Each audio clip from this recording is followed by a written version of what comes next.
escucha bien? Sí. Bueno, yo voy a presentar unas reflexiones en un seminario como este que se llama Educar la Mirada y que tratamos de pensar y debatir sobre cultura visual y se han mostrado muchas imágenes de variado tipo y materialidad. Quiero hablar de algo que sucede con las imágenes, que sucede al mirar, pero que en sentido estricto no se ve. No es una adivinanza, no es el sol, no es un homenaje a Marilyn Ross. Me estoy refiriendo a la variable ligada a lo afectivo, a lo emotivo, a lo gustativo. Por eso siempre uno justifica si va a mostrar o no mostrar imágenes. Voy a hablar de algo que no se ve, entonces no voy a mostrar nada. Con las imágenes, y estoy generalizando intencionalmente, porque incluyo las imágenes fijas, en movimiento, las digitales, analógicas, con Photoshop, sin Photoshop, y un largo etcétera, a las personas les pasan cosas. Es decir, las imágenes están íntimamente ligadas a la emoción, a la conmoción, a la experimentación de lo bello, de lo feo y también un largo etcétera.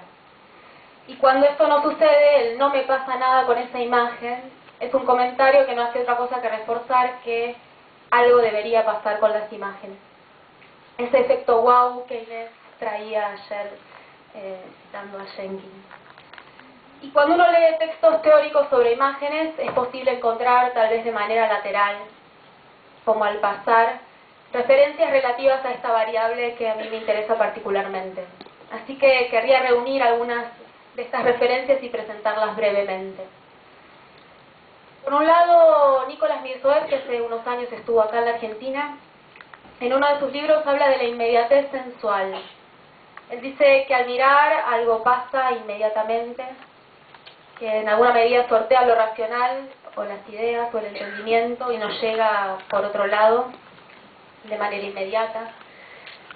En otra oportunidad, Mirzoeff, en una entrevista, destaca que las imágenes tienen algo así como vida, y que cuando hay un incendio y la gente entra corriendo a las casas a rescatar las fotos, uno se pregunta, bueno, ¿son solo pedazos de papel? Si fueran solamente pedazos de papel, la gente no correría a rescatar sus fotos. Y eso es un ejemplo bastante práctico del sentido que tienen las imágenes en la vida de las personas. Y agrega Mirzoeff, no hay que arrepentirse de eso. Y hay algo que, bueno, tal vez alguna vez lo escucharon, pero si uno agarrara una foto, bueno, las imágenes que estuvieron presentando a lo largo de este seminario, algunos de los panelistas, y bueno, si yo agarrara una de esas fotos y la rompiera acá, no estaría simplemente rompiendo un pedazo de papel. En ese sentido, las imágenes no son simplemente imágenes. Por otro lado, Georges Didi Huberman, el famoso historiador de arte francés, también dice que la emoción nos toma poderosamente ante algunas imágenes.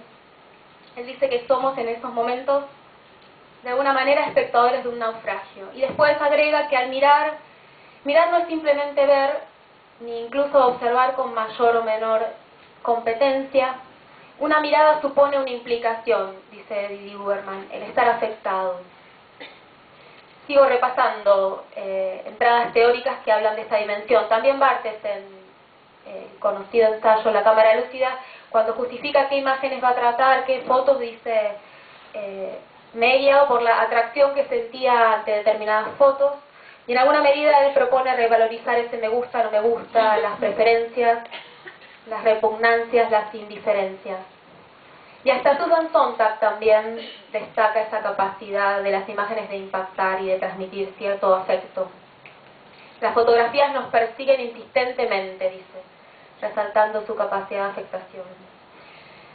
Desde ya este terreno afectivo, emotivo, gustativo, que se pone en movimiento a la hora de mirar imágenes, no es simple, no es homogéneo, no es sencillo, ni es de por sí bueno o saludable lo que nos pasa cuando miramos.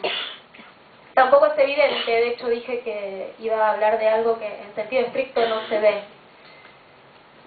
No todas las imágenes provocan cosas, no a todos nos pasa lo mismo, no nos pasa siempre, y también ahí hay un gran abanico para pensar en un extenso y múltiple, contradictorio variación de estados emocionales ligados a la mirada y a las imágenes.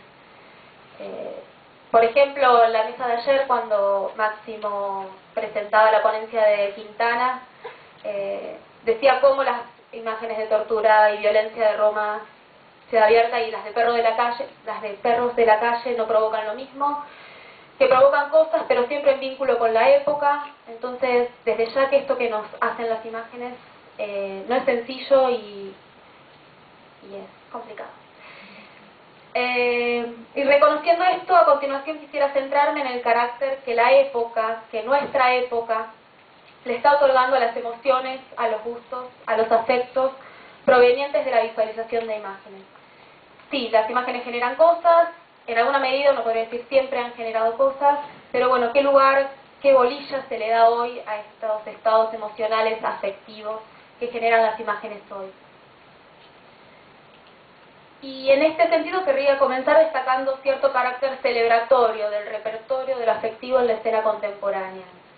Los sentimientos y los gustos personales están cada vez más ubicados a la vanguardia de la escena. Y quien reconstruye esto de una manera precisa es Paula Siviglia, quien estuvo ayer, y que ella también mencionó el libro donde hace esta reconstrucción, que es La intimidad como espectáculo. Vivimos en una época que celebra la explosión de ese yo que ha decidido salir afuera a proclamar lo que siente y a exponer su intimidad. En estos tiempos estamos invitados a sentir mucho, con intensidad, pero no solo eso, se nos pide que esto se note. Tenemos que hacer visible lo que sentimos, lo que nos gusta, lo que no nos gusta. Y también estamos invitados a ser testigos de lo que sienten los otros. Podríamos pensar que estamos asistiendo a una suerte de tiranía de la expresividad emocional. Tenemos que sentir, tenemos que expresarlo, tenemos que mostrarlo, tenemos que exhibirlo, y en alguna medida el derecho a expresar nuestras emociones se ha convertido en una suerte de imperativo. Y en este sentido las emociones se han constituido en una suerte de fuente de legitimación o de criterio de verdad o de valoración de lo que se dice, de lo que se hace y de lo que se piensa. Como si las emociones fueran siempre transparentes, auténticas, buenas, gratas, nobles, por el solo hecho de ser sentidas. Y una de las consecuencias de la tiranía de las emociones es algo que se podría llamar inimputabilidad o impunidad emotiva. Bajo el amparo de, bueno, es lo que yo siento, el yo se autoproclama inimputable y justifica su accionar de manera a veces impune. Dicho de otro modo, si se nos invita todo el tiempo a sentir, porque sentir es lo que vale, y a mostrar lo que sentimos, habría después lugar para que nos imputen o nos objeten algo de lo que expresamos. Y en este sentido quisiera agregar algo más, porque no es mi intención juzgar los afectos o las emociones de las personas, ni decir que las personas sienten mal o sienten de manera incorrecta. Los gustos, las emociones, las pasiones se justifican a sí mismas. En ese sentido, pedirle una emoción o al gusto que no sea un poco caprichoso es quizás un error. Ya lo decía Pascal, el corazón tiene su orden, el entendimiento el suyo. El entendimiento procede por demostraciones y principios, y pedirle al corazón demostraciones y principios es cuanto menos ridículo. El gusto nombra preferencias inmediatas que no son el resultado de clasificaciones, argumentaciones ni elucubraciones.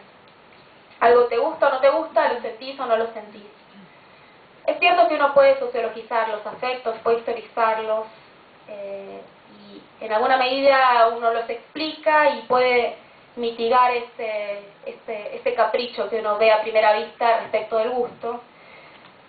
No sentimos cualquier cosa, aprendemos a sentir. En la escuela se aprende mucho a sentir también, y en cada época con las emociones y los gustos hay jerarquías, hay valoraciones. No es que son caprichosos y listos los gustos, pero no es mi intención avanzar por esa línea de sociologizar los afectos.